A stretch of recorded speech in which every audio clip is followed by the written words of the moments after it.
Achimwene, muli bwanji mutsiku lalero kumeneko? Ife kwanu kuno ndiye moyo kusuntha basi, sikudandaula amwene. Kodi paja ndimakamba atumubwereza kuti kudandaula amwene sikuthetsa mavutoyi. Zotsatira zake, timakhabe tikuonjezera nkhawa basi. Njifake ena afe kuno kumudzi kwano, kwachafera nthengo, tidapanga chisankho chodekha kaye, osadandaula kwambiri. Munthu une lero ndadzukanso mmawa kwambiri kuti ndikulembere kalata iniyo achimwene anga okondeka kumangala ndeko. Kwanu kuno zambiri zikuchitika kwa basi. Komabe tikuyamika kumwamba kuti moyo wokha akulatisungirabe. Ndikudziwa kumeneko kuti mudzifunsa kufuna kudziwa kuti kodi obwande zandale ndezikuyenda bwanji kumeneko. Amwene nanenso ndikakhala ndimakhala munthu osokonekera kuti kodi zinthu zake zindiye mukuzendetsa bwanji. Koma ndithu zinthu zake zimaoneka modabwitsa kwambiri. Nkhani ni masankho a chaka chamawa achimwene. Ndimankhabe munthu wankhawa pang'ono kuti kodi zinthu zake zidzatha bwino koma kwachuluka kwambiri mawowowowowowowo zimene zimene zimapereka mantha ochuluka kwa anthu enafe. Maphokoso amene akuchitika pakadali pano ndithu kupanda kusamala achimwene akhoza kuchita zinthu zina zake zimene mwina mwake ngati dziko tidzakhala tikunong'oneza bondo kwa nthawi yayitali ndithu. Anthu ndiye akumalankhula paja kwathu kuno kunabwera maufulu olankhula, koma zina zimene zimayankhulidwa ndimayankhulabe ndi nkhawa kuti zindikuthekera kobweretsa mpungwepungwe kwathu kuno. Panopa ndi mmene zinthu zikuyendera achimwene zamba kuoneka kuti changululu chambapo kubwera kwathu kuno, ndipo mantha amba kale kukuta mitima yambiri. Ukumakhala kudzifunsa mafunso ochuluka kuti koma kodi zinthu zathuzi zitha bwino koma. Ndina magetso wangayo timamvetsera msonkhano wina wake wa akuluakulu kuno amachita kutchalenja kuti sizithekayi pano panunkhamphira pano ndipo sitingayimveyi. Tinangoyang'anizana kena katonse kuyang'ana pansi. Malankhuliro enawa ndiofuna kutemera malingaliro ajabe mwa anthu. Mpakana pano panunkhamphira pano. Maungano amenewa ndi umachokera kwa atsogoleri. Ifetu kuno kwano timadzaonabe ngati khadwe limene lipena pake ofunika kuliwunikanso bwino. Inde maufulu olankhulawo alipo ndithu, koma ifeyo tinako kumudzi kokha kwathu, ndiye kuno kunyasalande. Dziko limene mtendere okhaokha ndimene tikuudziwa. Anthu angamba malankhula zinthu ngati zoti panunkhamphira pano kulira mpholopolo kuno. Ndimakhala ndikumalingalira zinthu zimene zikuchitika ku Mozambiki pakadali pano achimwene. Ndimalingalira za ana ndi amayi osalakwa amene akumachitidwa chipongwe, kuvulidwa kenaka nomawomberedwa ndendende ngati mmene zimachitikira nthawi ijayo mapha agalu amene akungopezeka kuyendayenda pofuna kuchepetsa kufalikira kwa matenda achiwewe kwathu kuno. Kuyipa kwake ndi kwakuti zinthu ngati izi zikamatuluka mkamwa mwa atsogoleri, anthu amakhala kumvetsera mwachidwi kwambiri kuti akuti bwanji atsogoleriwa. Zimene zija anthu amazisunga, ndipo pakupita kwa nthawi china chake kuchitika chofanana ndi zimene atsogoleri aja amayankhula, basitu kumakhala gwiragwira achimwene. Mbuto ya kalulu inakula ntadzaonani kanali kambuto kochepa kwa basi. Mukumudziwa inu kalulu sikutibeka nsinkhu kake kangafanana ndi mbuzi, ngakhale mbuto yakeyo ikuyenera kukhala yaying'ono kwambiri. Ndiye chifukwa chakuthwa pakamwa kukuwa tadzaonani anthu inu tadzaonani. Anthu ndiye pikitipikiti ukasuzumira kufunsana mukusuzumira chani akuti mbuto ya kalulu.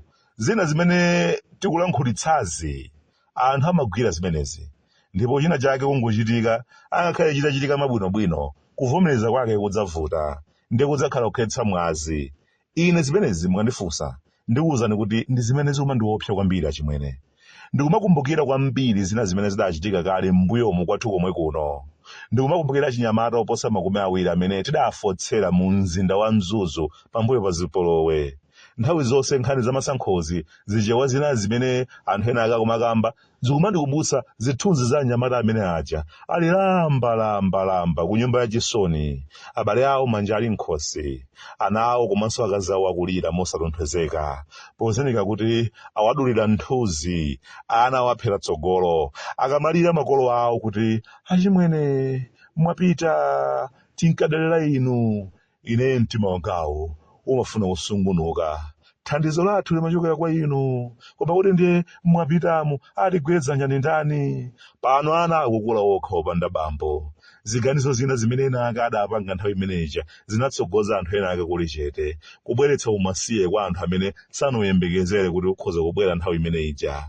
Ndithu ine zimene zija achimwene mpakana pano ndikalingalira zimatichititsa tsemwe, chifukwa zikachitika ozunzika amakhala anthu wambafe. iwo walankhula zoti panonkhamphirazo sakhalaponso amakhala ali mmakwawo ndi ana awo kudya mapwevupwevu.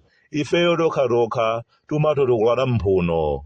Nchifake izi nkhani zachisankhozi tikumatsindika kuti abale tiye ndikambirane bwinobwino opanda wina kumva kuti apanda phinjika komanso opanda kuopsezana za kukhetsa mwazi. Kamwa lathu tiye ndiliphunzitse kulankhula zokhazo zomangirira osati zobweretsa mantha kwa akumvayi. Mantha ena amene tikuwaumba pakatali pano apangitsa anthu ena ake ochuluka kugwa ulesi kuti koma ndi mmene zinthu zake zikuyenderamo basi ine lero uno zindipite izi sindikapanga nawo ineyi. Nyimbo iyi yoti zinthu zasokonekera basi palibe chimene chikuyenda avutakala phaphe amenewa ili ndikuthekera kuwapanga ena ake ochuluka kukhala pansi. Koma dzimva ndithu kuti palibenso chifukwa choti tikavotere chinthu chapita kale ichi basi kuli bwino ndingokhala. Komanso paja amati namwali alira napenya. Kulira kwinako ukumadziwuza kuti ngakhale ndikulira koma ndigwirapo. Komanso apo kuliponso kulira kwina komalira anzathu pa ground zinthu zawo zikuwayendera akuthamanga. Ife kumachezera kulira misozi kunsewu anzathu ena tikiti yawo ikuyenda. Kulira kwinako kupanda kusamala kukhoza kudzatipwetekesa kwa basi. Kumalira kwina kunupenya ndiye zofunika chifukwa ndithu tikhoza kumataso nthawi ndi zoti palira mpolopolo pano ena ake akumakusa anthu mmakukamo kuti akuluakulu tiyeni. Ife tikuvutika kumalimbikira kuti ine ndithu dekedeke pano nkhamphira pano. Anzathu atatanganidwa m'madera mwina muja kulembetsa kwambiri anthu ochuluka. Zotsatira zake zinthu zikakonzedwa ndiye kumadzakhala pakalapakala kuti ndi tiyambira pati pamenepa kenaka umadzalankhula kuti ondiwuzatu ndiye adalipo koma mkhutu mwanga kusamva. Zakwa anyamata achibakera ndidzakambabe ulendo wina zakuti kaya nkhani ya mithiko yayenda bwanji kumeneko kaya zakhala bwanji ndidzayankhulabe achimwene posachedwa apa tiye ndidekhe kaye. Ucheni ndimafuna ndikumbutse kuti mafumutu amagwira ntchito yabwino kwambiri m'midzimu koma kanso ahala kawo kaja ndikumvetsa chisoni. Ndepa chaloko kuti akatenge nako kangongole ku banki sizimathekansoyi. Tikufuna dziko lathu litukuke ndiye gawo lofunikira kwambiri ku chitukuko cha dziko ndi mafumu chifukwa ndi amene amatsogolera anthu. Koma mfumu amene sinamutemere mangolomera zoti angakangalikenso kupanga za chitukuko ndakayika. Nchifake ndimanena kuti tiye tisinthe kaye umoyo wa mafumu athu asamalidwe bwino zinazi zidzakhala zophweka kuchitika. Mayiko anzathu oyandikana nawo mafumu amalemekezedwa kwambiri komanso amasamalidwa chifukwa choti anthu amadziwa ndithu kuti ufumu sumatha koma maudindo enawo akhoza kutha.